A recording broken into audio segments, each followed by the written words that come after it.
Welcome everyone to Train Tuesday. I'm your host, Jim Wiggin with Athearn. So glad to have you on board tonight. If you're joining us live, I'll say some shout outs here to you in a moment.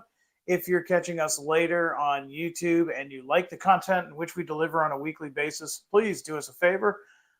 Like, subscribe, hit the notification bell. That way you're notified every time a new video like this drops into the channel, and comment. We do enjoy the interaction.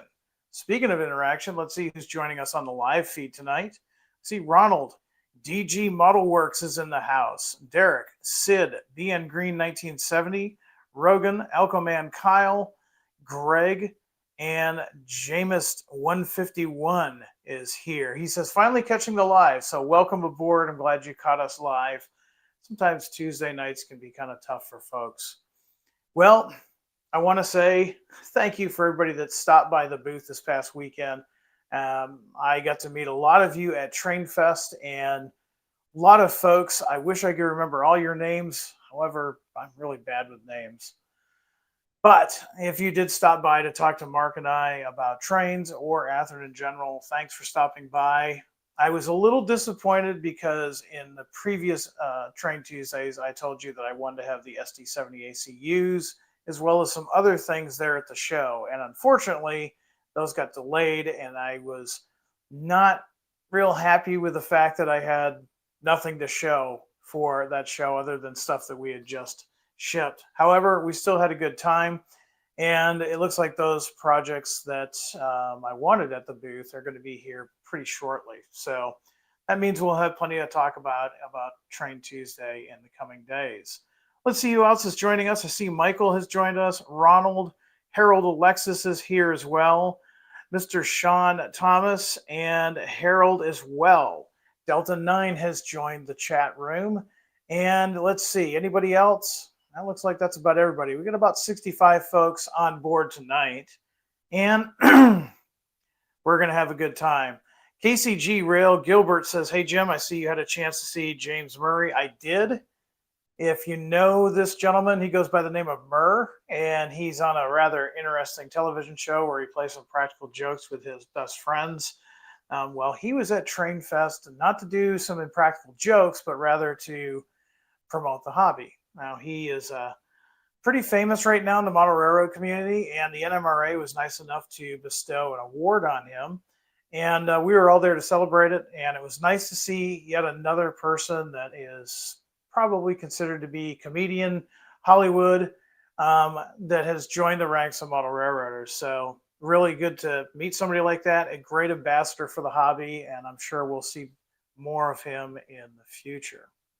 So we're going to be talking about some post-war 40-foot coal hoppers, and these are under the Athearn line, and they're not going to be exact replicas of the actual models that we talk about tonight. However, these are good stand-in models for what they represent, and we've got some hoppers here that are going to cover the 1950s well into the 1970s. You could probably stretch it into the 1980s as well, since these cars, despite their ownership, didn't get repainted overnight. So let's go ahead and get started with another Train Tuesday. Now, I've got comments below and to my right. So if you see me looking down, that's because I'm either looking at the presentation or I'm looking at your comments. If you have questions or comments that you'd like addressed on the live feed, please do me a favor and address those after the presentation. So without further ado, let's go ahead and get started.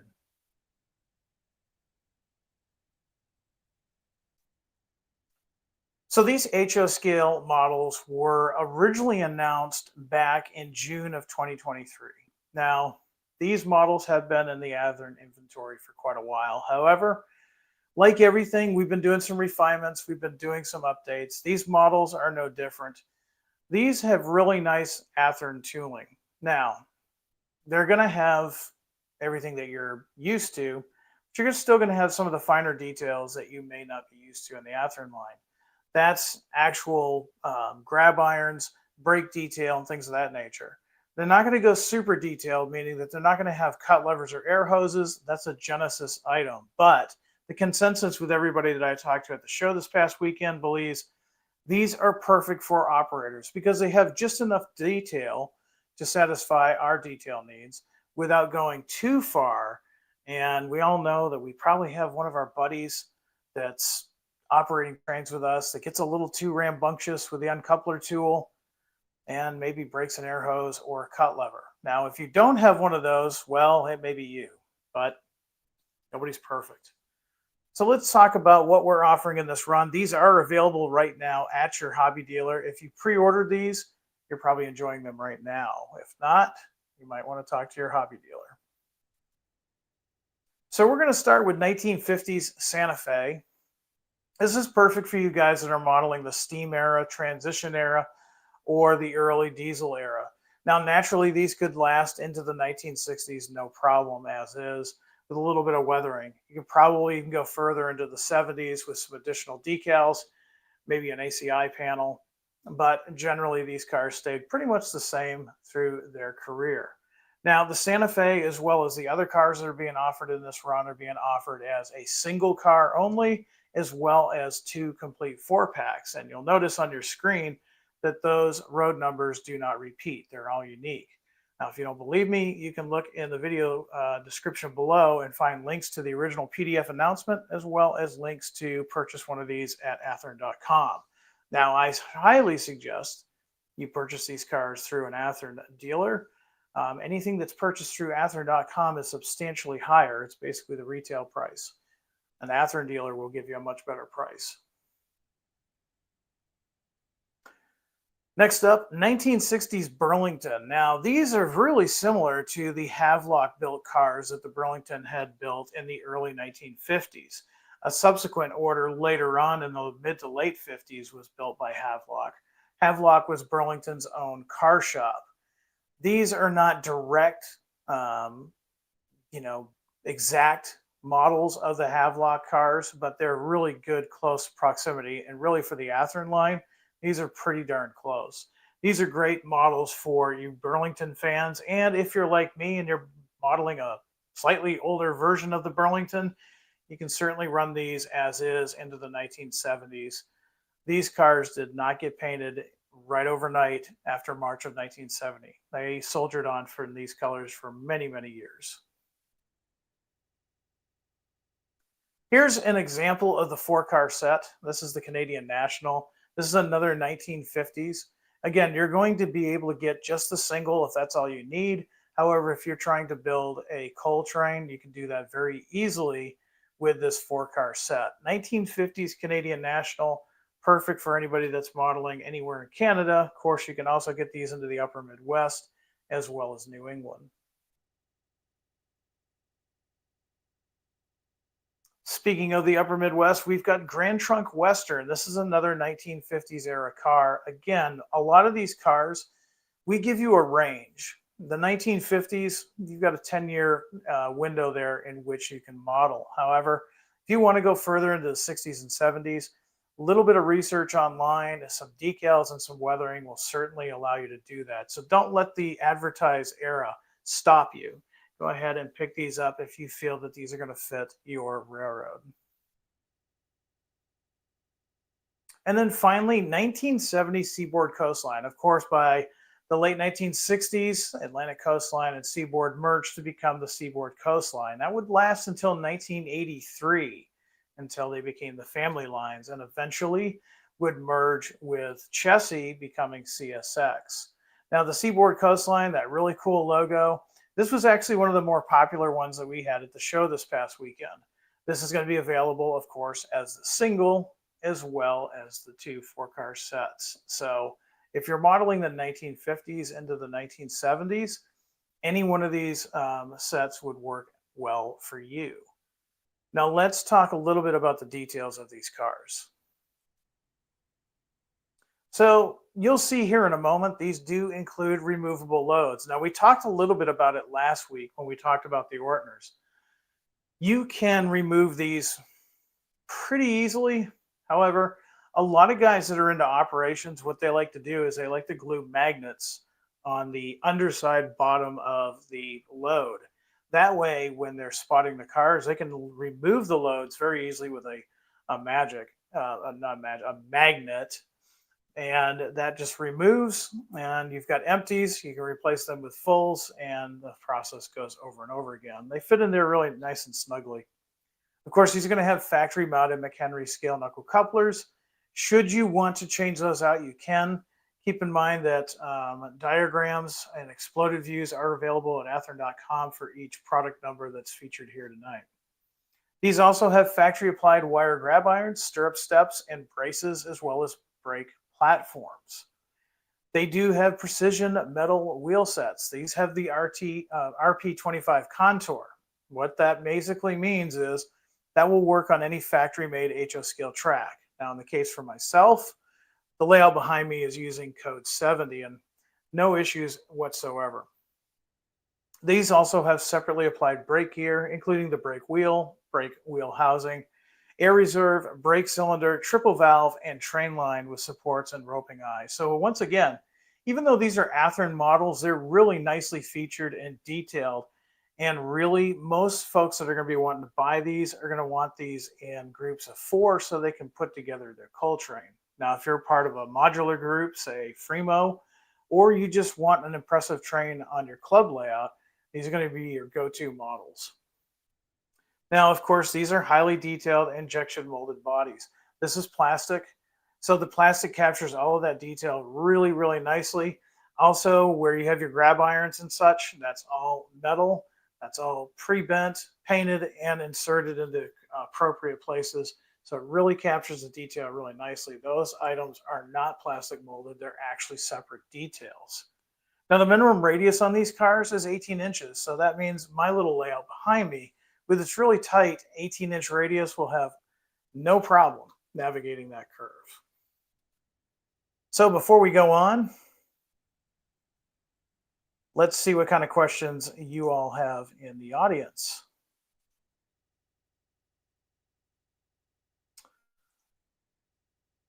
Let's see. I think I saw Michael with a comment. Those SCL cars are awesome. Those were pretty popular at the show this past weekend. Of course, the Burlington ones, those were as well. Let's see what else we've got here in the comments.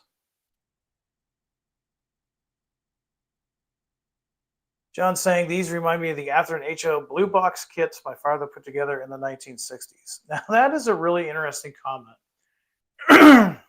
Many times Athearn will say, we'll hear things from our social media, forums, all those different places, and they'll say, well, these are just warmed up blue boxes. Well, they may have some similarities with the blue boxes, but they've been updated for the 21st century. They're going to have the grab irons. Now, I just so happen to have a blue box on the layout. We'll see it in a minute. And as nice as it is, those details are all molded on.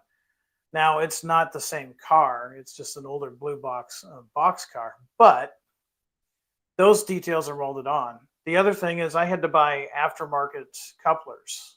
Those were not included back in the days of when that kit was new. When I built it, they were horn hook couplers. Something else I had to add were metal wheel sets because originally they came with plastic wheel sets. What I'm getting at is I sat down and figured out when I bought that particular car, and I put it through an inflation adjuster. And believe it or not, the kit plus the couplers plus the wheel sets pretty much was the equivalent for today for what one would pay for the single blue box kit now. I mean, if you bought one of these ready to roll, we already have the metal wheel sets. We've already got the couplers. However, these are much more detailed because a lot of those things now are separately applied, like those grab irons.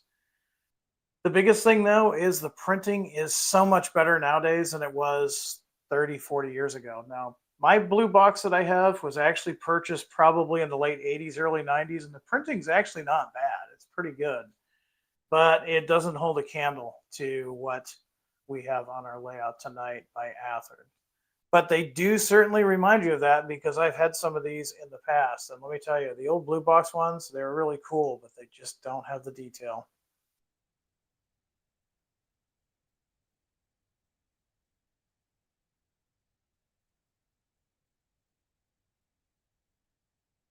Let's see. What do we have for questions tonight?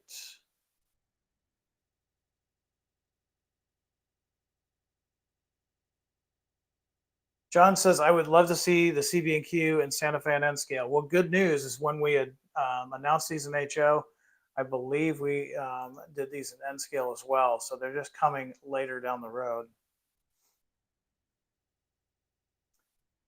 Augustine says, need some Peabody cars.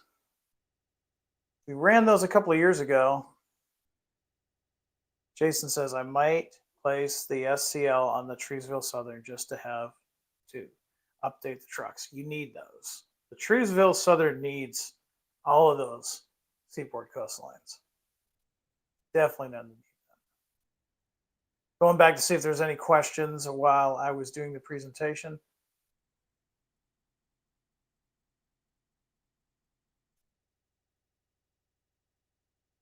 Anthony, yeah, I said that earlier. You might have missed it. Do the loads come out? Yeah, you'll see that in a moment. I'm going to show you the ones on the layout that are going to be spotted versus the ones that need to be picked up. The ones that will spot are loaded, and of course, the other ones are empty, and the loads do come out. You might want to do, if you watch this video later, back it up. We talk about using magnets so you can easily remove those loads. Glendale Railfan Roblox Sirens. That is a mouthful. Will you be at Springfield Train Show next year in Springfield, Massachusetts? Absolutely. I'm happy to say that that just got approved by management. So we're going to have a full house. We're going to be in the Better Living Center. We're going to be in the same place we were last year. It's basically smack in the middle of the booth. Myself, I'm going to be there. Mark is going to be there. John is going to be there. I'm excited to have John on board because, as you know, John is our lead product developer, and he has told me he is bringing all kinds of goodies to share with everybody. And that also means we're going to have some updates on a lot of the tooling.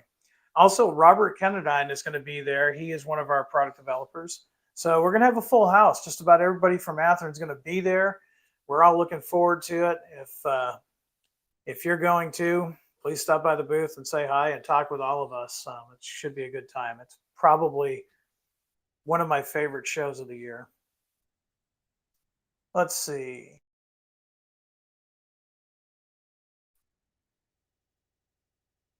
Michael says, hey, I see your layout is making progress. That is awesome. Actually, made a little bit of progress on it, not much. Where me being gone last week at Train Fest, actually, I haven't had a weekend home.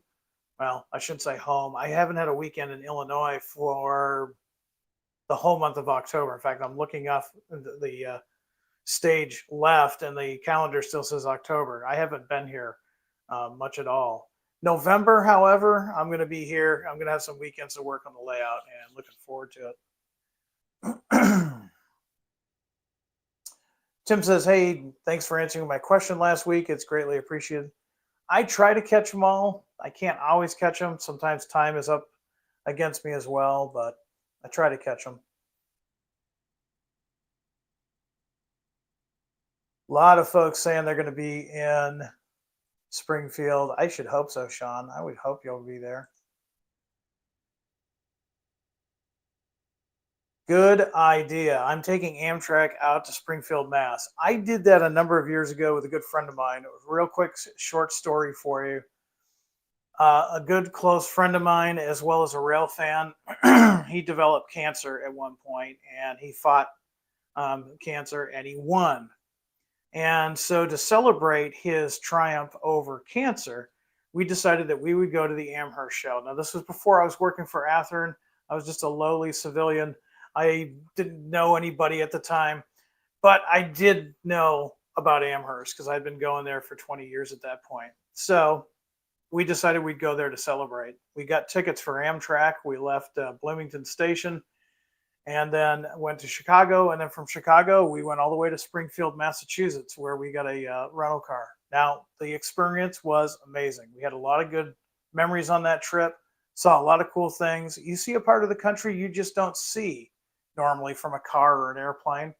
Yeah, it takes longer, but the trip is really more about enjoying that part of your vacation.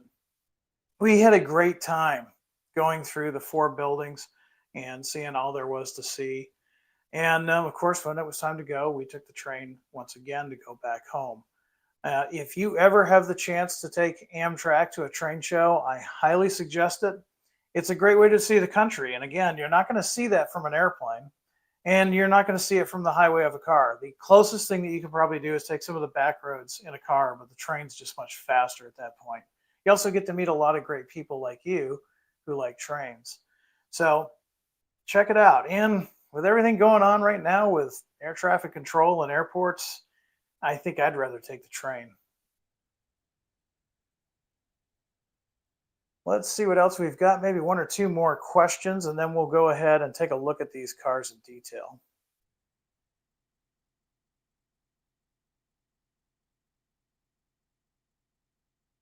Sid's commenting tonight saying he really likes the Berwick bathtub. A good job, Athearn. Yes, thank you for that. I will let PD know. Again, those cars have been updated. They've been refined. And of course, the newer ones were the extended sides. So if you got trash, recycling, anything like that, there you go. You've got a modern car. I believe the dates that we picked were 2020 and 2022. So relatively modern cars.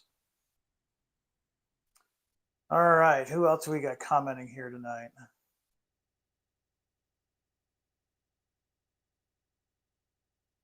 Mr. Stephen Wagner says, I hope I can get to the show at the Big E in West Springfield, Mass for one day this year. If I do, I'll be driving both ways, but should see some real trains. You will. You will see some.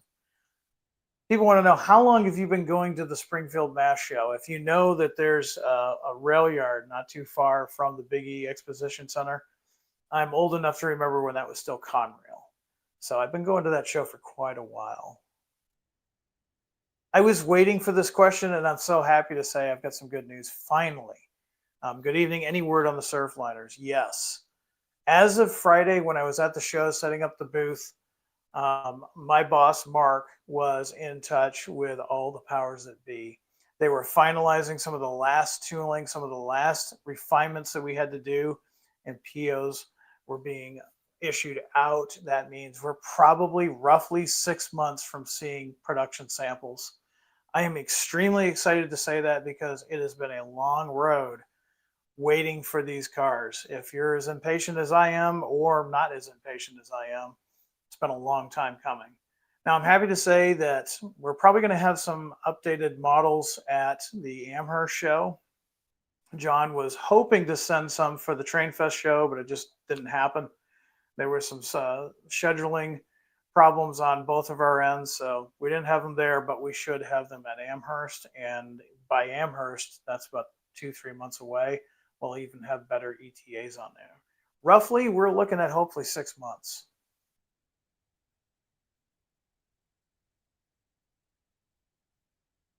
ETA on Genesis Southern GP15 high hoods, those are going to be later next year. We announced those just after this pass run. Those are a little bit further out. We're trying to get those Surfliners, California cars done. We've also got some other high-level projects that we've been working on. If you've been waiting for the GP18s, the GP7Rs, the GP7Rs had new tooling, and those are on their way now. We'll be talking about those on an upcoming Train Tuesday, probably sometime the end of November, beginning of December.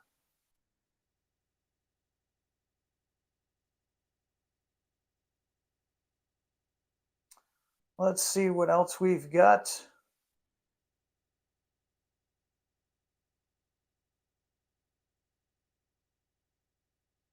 Anthony, I can't say for sure, but I'm pretty sure John's got samples for both the Surfliner and the Cali cars.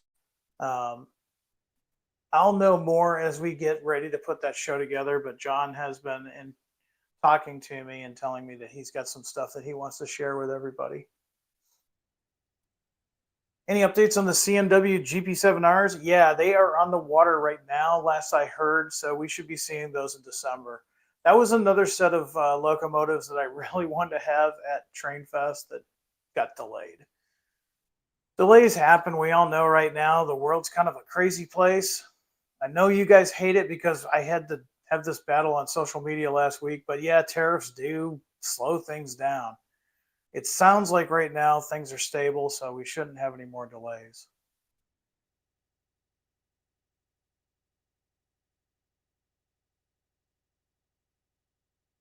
All right. Well, with that, let's go ahead and take a look at these cars in detail.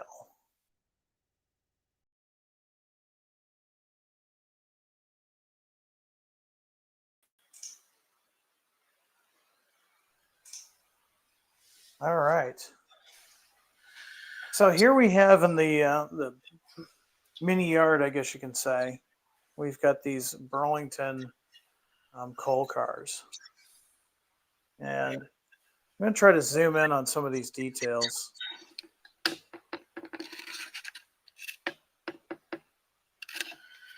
I mean, first of all, the biggest thing that I see is look at how nicely detailed the printing is on these. Now, depending on what screen you're watching this on right now, you might be able to read those. But I can tell you, I can read those, well, with magnification at my age. But you've also got these really nice grab irons. In the past, these would have been molded on, and they would have been molded on in plastic, which means they would have broken pretty easily. The metal, it just allows it to look that much better. Now you were asking about if the loads are removable. Yes, they are.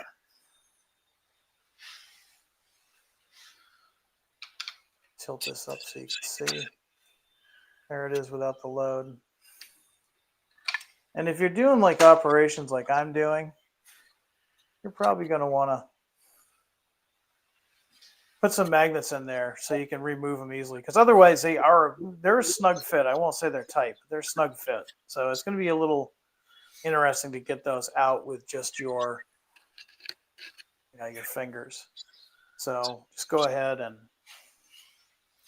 go to your favorite big box hardware store, get some magnets, glue them in there on the bottom where they can't be seen, and then they're going to be a lot easier to remove. Again, you're going to have metal wheel sets. As you can see here, they're chemically blackened. However, I would suggest you paint and weather those even further, because they didn't stay that black for very long. All of your brake detail is here.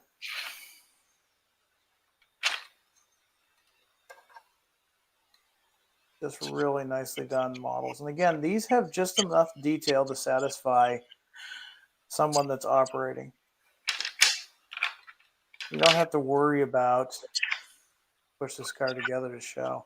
If you've got one of these uncoupling tools, some guys can get in there and get real rambunctious and start ripping off your cut lever or your air hose. Well, these don't have that issue. All right, so let's go ahead and run some trains here. We're going to set some things up in the studio. Going to make it so that we can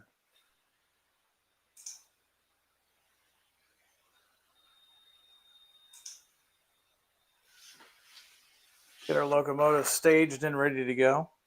Tonight we've got a visitor. I was hoping to use a Burlington route locomotive, but it is in the shop. We're actually using a guest locomotive. It's a Norfolk and Western GP7. It's one that we did a number of years ago.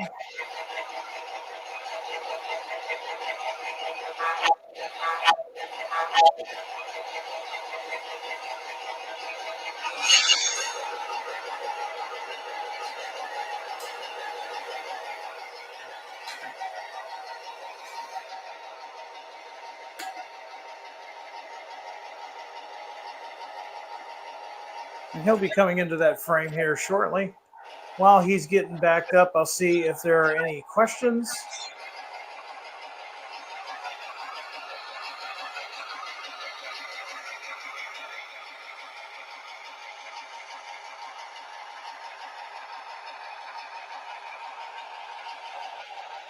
And he's just coming into view now.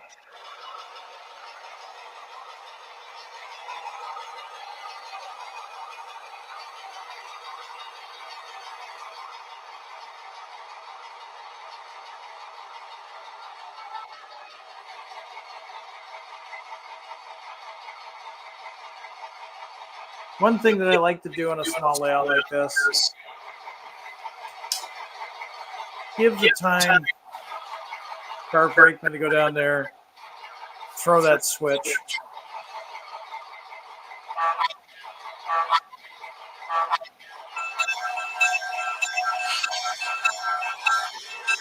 I'm going to go ahead and pick up those empties. The ones that I'm bringing in, of course, are full.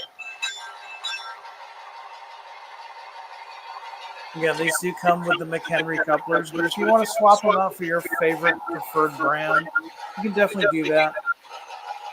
These are straight out of the box. This is the first time I've used these. In fact, these were in Milwaukee a couple of days ago.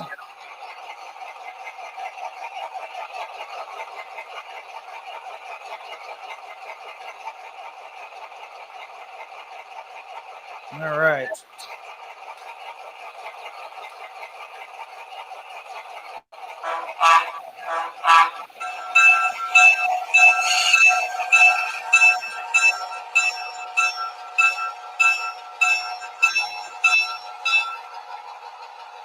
Again, the locomotive that I'm using is a Norfolk Western 3462 Athearn GP7.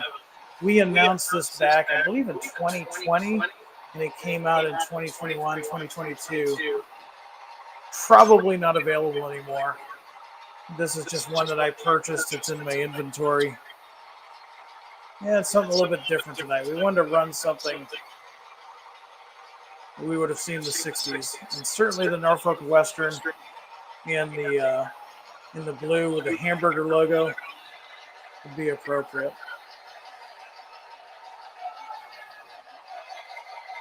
Now my turnouts are hand thrown. I don't have any servos or anything under here. It's just a small layout.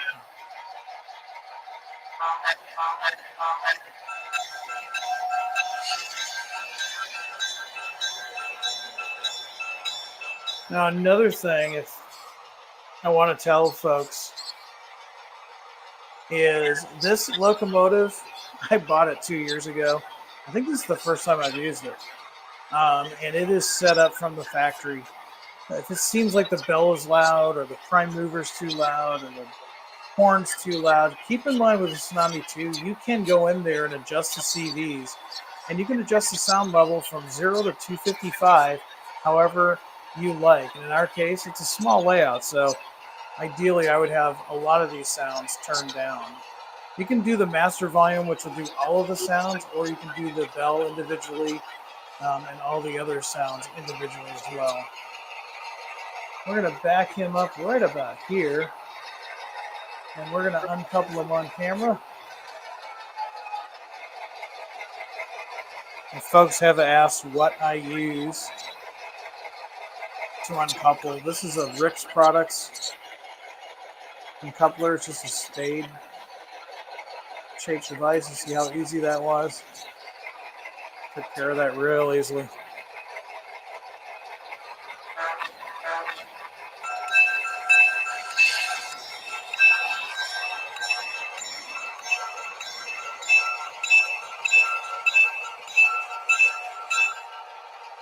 Let me know in the comments while you're watching this, what are you guys working on for the month of November on your layout or your module?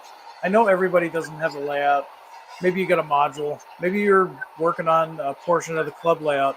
Let us know in the comments what you're working on this November. I mean, November is National Model Train Month. So let's see what you're working on.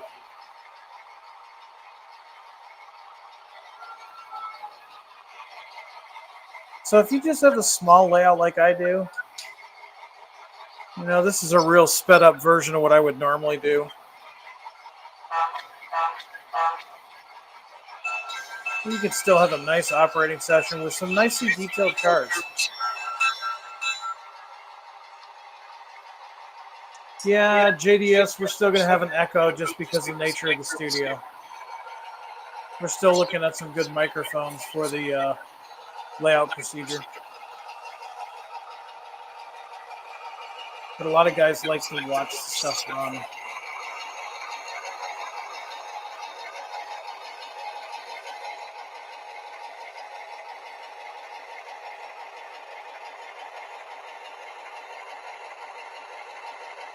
give you a chance to see that GP7.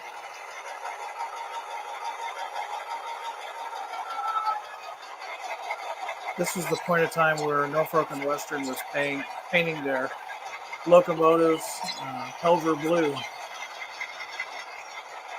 Really neat color. This is before they changed their logo and went to all black and white.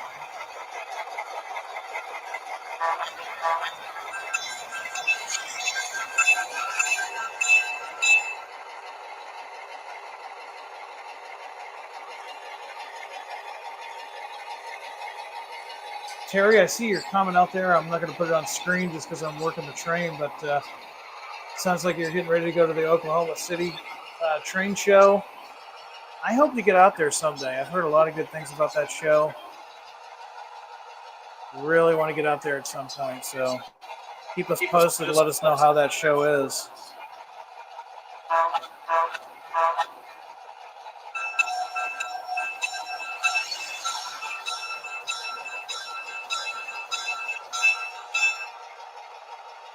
Trains and Trucks, thank you. This is a great looking Jeep.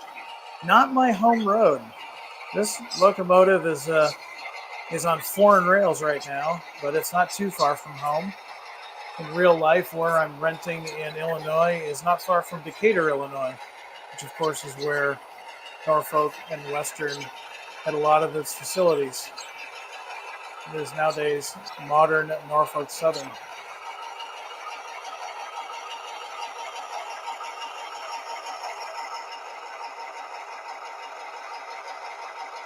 Cars are a little light on my coupler. Let me cheat a little bit. There we go. Well, that's all I've got for you on this Train Tuesday. Let's get rid of that echo.